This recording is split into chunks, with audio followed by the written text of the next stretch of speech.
नमस्कार दोस्तों। आज बात करेंगे किरण रिजिजू की, जिनके पास से कल कानून मंत्रालय जो है उनसे छीन लिया गया और उनकी जगह राजस्थान के बीकानेर लोकसभा सीट से निर्वाचित सांसद अर्जुन राम मेघवाल को यह मंत्रालय स्वतंत्र प्रभार सौंप दिया गया है। और किरण रिजिजू को धरती यानी पृथ्वी भूभाग का मंत्री बनाया गया उनको, यानी कि अर्श से फर्श पर यानी धरती में गाड़ दिए, ये बात भी मैं तो कह सकता हूँ। क्योंकि जिस प्रकार की उन्होंने सुप्रीम कोर्ट के बारे में टिप्पणियाँ की और उनका विवाद रहा, और ऐसी उन्होंने एक नया विवाद खड़ा कर दिया सुप्रीम कोर्ट के बीच में और केंद्र की जो सरकार है उनके बीच में, और उन्हें ऐसी ऐसी टिप्पणियाँ की जिससे सुप्रीम कोर्ट का सरकार के साथ, केंद्र की सरकार के साथ विवाद भी रहा। दोनों तरफ से कुछ इस प्रकार की बातें सामने आई, मीडिया में आई, जिससे सुप्रीम कोर्ट की गरिमा को ठेस लगी और कहीं ना कहीं सरकार की भी, केंद्र सरकार की भी इसमें किरकिरी हुई। और जैसा कि कल ये बात पूरी तरह से सोशल मीडिया पर छाई रही, टीवी चैनलों पर भी छाई रही, क्योंकि किरण रिजिजू बेलगाम हो चुके थे और उन्होंने जो कॉलेजियम सिस्टम है सुप्रीम कोर्ट का और जो जजों की नियुक्ति होती है उसके संबंध में उन्होंने बहुत ही गलत टिप्पणियां की थी, और इस प्रकार सुप्रीम कोर्ट और केंद्र सरकार के बीच में टकराव की स्थिति पैदा हो गई थी। और जैसा कि फिलहाल तो इस तरह की बातें की जा रही हैं कि जो किरण रिजिजू है वो बेलगाम हो चुके थे और उनकी जो भाषा शैली थी सुप्रीम कोर्ट को लेकर वो ठीक नहीं थी और सरकार की उसमें किरकिरी हो रही थी। इसलिए सरकार ने, या यूँ कहें मोदी जी ने, उनसे इस्तीफा ले लिया और अपने चहेते सांसद अर्जुन राम मेघवाल को उनकी जगह नियुक्ति दी और उन्हें कानून मंत्री बनाया गया। लेकिन मेरा विचार जो है, मेरा मानना बिल्कुल इससे अलग है, क्योंकि हम ये नहीं कह सकते कि किरण रिजिजू बेलगाम हो गया था। मोदी जी इतने दिन क्यों चुप रहे? 1 साल हो गया। इसी जनवरी से, पिछले साल भी कुछ इस प्रकार की बातें हो रही थी, लेकिन जो किरण रिजिजू है इस साल की शुरुआत में जनवरी से बिल्कुल सुप्रीम कोर्ट के कॉलेजियम सिस्टम के विरुद्ध बोल रहे थे, जजों की नियुक्ति को लेकर। तब क्या मोदी जी को इन बातों का पता नहीं था? वो सब सुन रहे थे। ये बातें बिल्कुल ओपन चल रही थी, सोशल मीडिया पर चल रही थी, टीवी, नेशनल टीवी चैनलों पर इस पर बाकायदा बहस और डिबेट बड़ी जोर शोर से चल रही थी कि किरण रिजिजू इस प्रकार से जो सुप्रीम कोर्ट के लिए अपमानजनक टिप्पणियां कर रहा है, क्यों कर रहा है। तो अमित शाह जो गृह मंत्री, उनको भी पता था और मोदी जी को भी पता था, और ये जानबूझकर आंखें मूंदे हुए थे। अब अगर यूँ कहें, अगर जैसा कि सोशल मीडिया पर ये कल से ये बात चल रही है कि मोदी जी ने उन्हें दंड दिया क्योंकि वो इस प्रकार की टिप्पणियां दे रहे थे। अब साथियों, बिल्कुल ये गलत, मैं इस बात को बिल्कुल नहीं मानता, क्योंकि ये जानबूझकर इन्होंने उनको ये छूट दे रखी थी, सब कुछ उन्हें पता था। अगर ऐसी बात थी, अगर ये दंडित करना था तो पहले भी उन्हें वैसे भी कह सकते थे। जब हर वक्त, जब जो भी जितने भी केंद्र सरकार के मंत्रालय, सब पर तो नजर रहती है, गृह मंत्री अमित शाह की भी रहती है। मोदी जी के बगैर पूछे कोई काम बिल्कुल भी नहीं होता। जैसे एक बात कहते हैं ना कि भगवान की मर्जी से के बगैर एक पत्ता भी नहीं हिल सकता, तो बिल्कुल सेम उसी तरह से भाजपा के अंदर भी अमित शाह जो है गृह मंत्री और मोदी जी प्रधानमंत्री, इनकी मर्जी के बगैर कुछ भी नहीं हो सकता। कोई काम नहीं होता इनके मर्जी के बगैर। और मोदी जी को सब पता था, वो जानबूझकर इस प्रकार की टिप्पणियां कर रहे थे, उनको इन्होंने खुली छूट दे रही थी। और मोदी जी की और गृह मंत्री अमित शाह की ये मंशा थी कि जो DY चंद्रचूड़ आए हैं, नए CJI हैं, वो बिल्कुल धड़ल्ले से बिना खौफ के, और वो सरकार के विरुद्ध, लेकिन कानून के जो संवैधानिक कानून उनके आधार पर जो सही फैसले कर रहा है, सही जजमेंट आ रहे हैं, तो कहीं ना कहीं सरकार जिस प्रकार की जो कानूनी जो पहलू होते हैं उनको अनदेखा कर संवैधानिक संस्थाओं को कुचला जा रहा है, या कानून को अनदेखा किया जा रहा है, या जो सुप्रीम कोर्ट की राज्यों के संबंध में जो कोई निर्णय होते हैं उनको लागू नहीं किया जा रहा, उनकी उपेक्षा की जा रही है। और जिस प्रकार की जो मानसिकता है भाजपा पार्टी की, जो विचारधारा है, और उसके हिसाब से जिस प्रकार हिंदुस्तान के अंदर आज का जो माहौल है, परिस्थितियाँ बनी हुई हैं, हिंदू मुस्लिम के अंदर नफरत की जा रही है, और यूपी में बुलडोजर चल रहे हैं, मध्य प्रदेश में चल रहे हैं, और भाजपा के जो बड़े बड़े लीडर हैं, लीडरशिप है, शीर्ष जो हाईकमान है, उनके नेता लोग हैं, वो इस प्रकार की जो उनकी कार्यशैली है, या उनकी जो भाषा शैली है, या विपक्षी जो दल है, राजनीतिक दल, उनके संबंध में जो अनर्गल बातें करते हैं, तो ये बिल्कुल संविधान के खिलाफ हैं। और इन्होंने राजनीतिक जो है हिंदुस्तान की राजनीति को दूषित कर दिया है, प्रदूषित कर दिया है। तो इस प्रकार की ये अब बातें करना कि ये मोदी जी ने किरण रिजिजू से इस्तीफा लेकर और उनको दंडित किया, नहीं, बिल्कुल नहीं, मैं नहीं मानता। ये तो इन्होंने उनको छूट दे रखी थी कि कहीं ना कहीं जो सुप्रीम कोर्ट है वो सरेंडर हो जाएगा, और वो जिस प्रकार के निर्णय, जजमेंट, फैसले दे रहा है और सरकार के विरुद्ध वो टिप्पणियां कर रहा है, और डांट फटकार रोज रोज जो कानून जो सॉलिसिटर जनरल है तुषार मेहता, उनको रोज रोज फटकार सुप्रीम कोर्ट में मिल रही है। तो कहीं ना कहीं मोदी जी और अमित शाह उस बात से बिल्कुल दुखी थे, आहत थे, और उन्होंने इसलिए छूट दे रखी थी।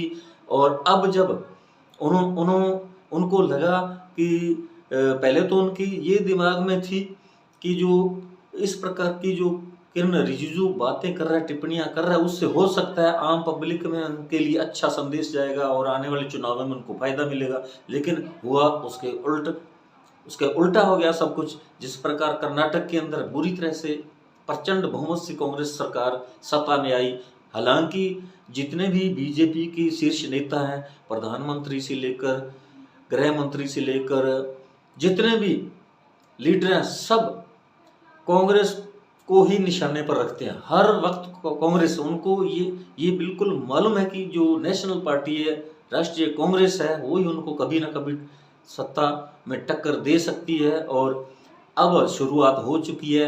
अब जब इनको पता चला कि कर्नाटक में जिस प्रकार भाजपा की दुर्गति हुई है, उनकी दुर्दशा हुई है, उनकी जो इस प्रकार अपमानजनक पराजय हुई है, उस कारण इन्होंने अब सोचा कि ये तो अपना दांव उल्टा पड़ गया, और किरण रिजिजू जो है इसको एक लोगों को दिखाने के लिए उनको ये मंत्रालय, कानून मंत्रालय उनसे छीन लिया गया, और उनकी जगह अर्जुन राम मेघवाल जो है उनको, और वो राजस्थान की बीकानेर लोकसभा सीट से सांसद हैं, और 15 वर्षों से, यानी 3 बार के वो लगातार सांसद हैं। और उन्होंने, क्योंकि मैं राजस्थान का ही रहने वाला हूँ, गंगानगर जिले का रहने वाला हूँ, और बीकानेर लोकसभा जो है सीट, और उसी का मैं एक हिस्सा हूँ, और मुझे मालूम है अर्जुन राम मेघवाल ने 15 वर्षों के अंदर यहाँ की जो अपेक्षाएं लोगों ने उनसे की थी, उन पर वो बिल्कुल खरे नहीं उतरे हैं। उनके विरुद्ध यहाँ जन आक्रोश जो है वो बहुत जोरों पर है। इस बार अगर इस बार उन्हें यहाँ से पुनः टिकट दी जाती है, तो मुझे नहीं लगता कि ये जो सीट है भाजपा निकाल सकेगी।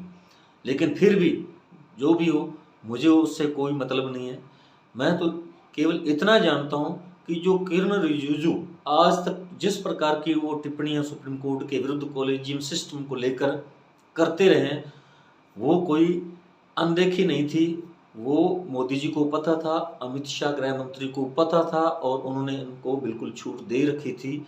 और वरना तो जब पहली बार उन्होंने कोई बात कही तो उस समय ही मोदी जी उनको डांट सकते थे, उनको कह सकते थे, उनको पाबंद कर सकते थे, और कह सकते थे कि आप इस प्रकार की टिप्पणियां मत कीजिए, हमें इसमें हमारी पार्टी की जो है साख पे आँच आएगी, हमें आने वाले चुनावों में नुकसान हो सकता है। लेकिन सोच भाजपा की इससे बिल्कुल अलग थी।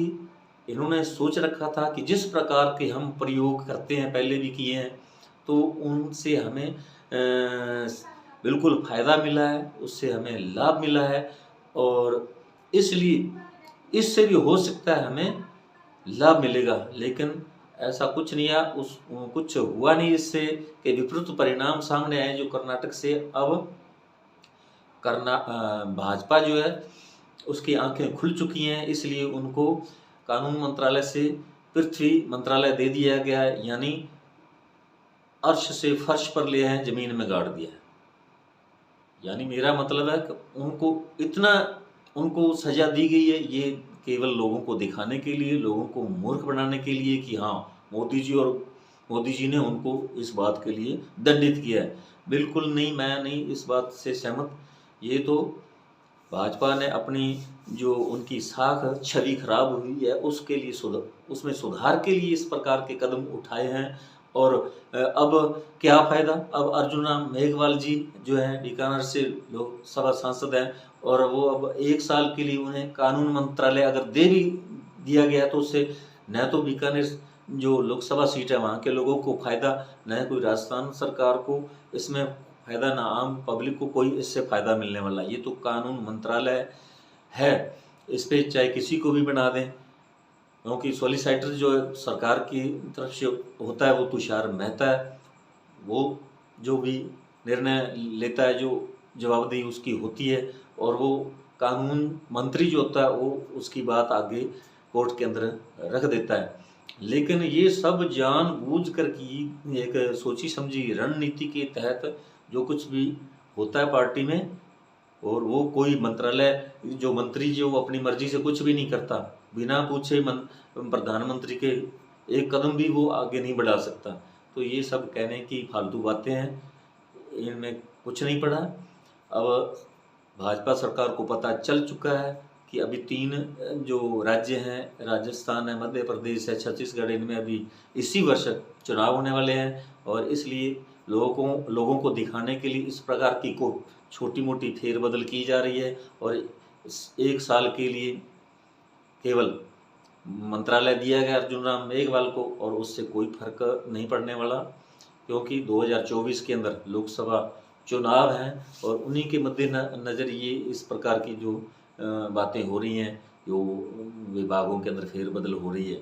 किरण रिजिजू जो अरुणाचल प्रदेश के हैं, और वो एक पेशे से वकील थे, और इसीलिए उनको ये मंत्रालय दिया गया। उनसे पहले जो है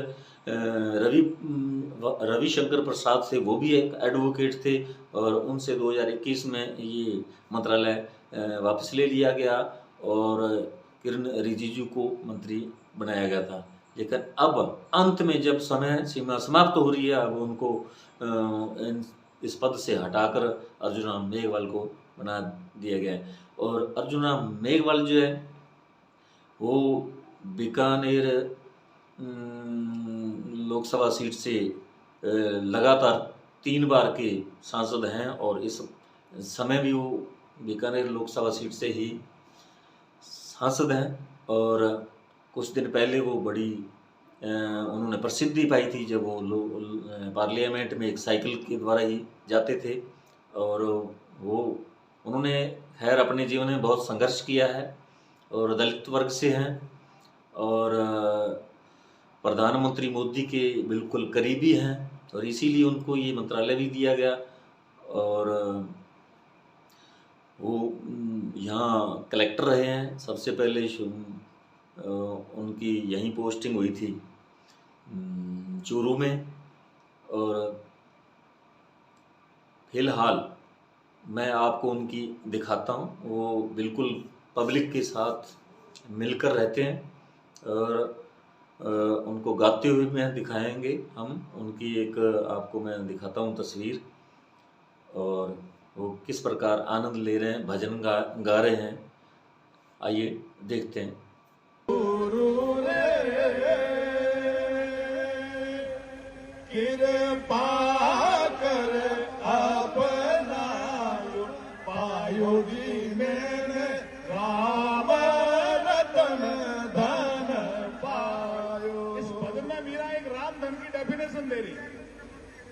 लोग मीरा से पूछते हैं रामधन क्या होता है, और मीरा साधना के शिखर में इतनी आगे चली गई थी, उसने कहा रामधन, ऐसा तो धन कहीं मिला ही नहीं मुझे।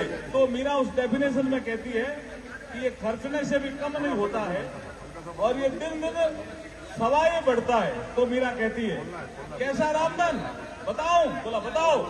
खर्चा नहीं फूटे इने चोर देखा आपने राम जी किस प्रकार खुद अपनी कला का प्रदर्शन कर रहे हैं, गा रहे हैं। चोर नहीं लूटे। नमस्कार साथियों, यदि आपने हमारे न्यूज़ टीवी चैनल को अभी तक सब्सक्राइब नहीं किया है तो प्लीज सब्सक्राइब करें। आपका बहुत बहुत धन्यवाद, शुक्रिया, राम राम, सत श्री अकाल।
में मीरा एक रामधन की डेफिनेशन दे रही। लोग मीरा से पूछते हैं रामधन क्या होता है, और मीरा साधना के शिखर में इतनी आगे चली गई थी, उसने कहा रामधन, ऐसा तो धन कहीं मिला ही नहीं मुझे। तो मीरा उस डेफिनेशन में कहती है कि ये खर्चने से भी कम नहीं होता है और ये दिन दिन सवाए बढ़ता है। तो मीरा कहती है कैसा रामधन बताओ, बोला बताओ। खर्चा नहीं फूटे इने चोर लूटे रे, खर्चा नहीं फूटे इने चोर नहीं लूटे